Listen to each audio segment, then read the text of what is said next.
ఒకప్పుడు కాకులు, గుడ్లగూబలు శత్రువుల్లా జీవించేవి. గుడ్లగూబలు రాత్రిపూట కాకులపై దాడి చేసి చాలా కాకులను చంపేవి. భయపడిన కాకులు తమ రాజు దగ్గరికి వెళ్లి పరిష్కారం కోరాయి. కాకులరాజు అన్నాడు, బలంతో కాదు, తెలివితోనే మనం గెలవాలి. అప్పుడు ఒక జ్ఞానవంతుడైన కాకి చెప్పాడు, నేను గుడ్లగూబల రాజు దగ్గరికి వెళ్లి స్నేహితుడిలా నటిస్తాను. వారు నన్ను నమ్ముతారు. అతడు గుడ్లగూబల గుహలోకి వెళ్లి, నా కాకుల గుంపు నన్ను ద్వేషిస్తుంది, నేను మీతో చేరాలని అనుకుంటున్నాను అని చెప్పాడు.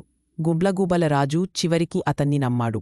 పగటిపూట కాకి గుడ్లగూబల గుహలో ఉండి రహస్యాలు గమనించేది.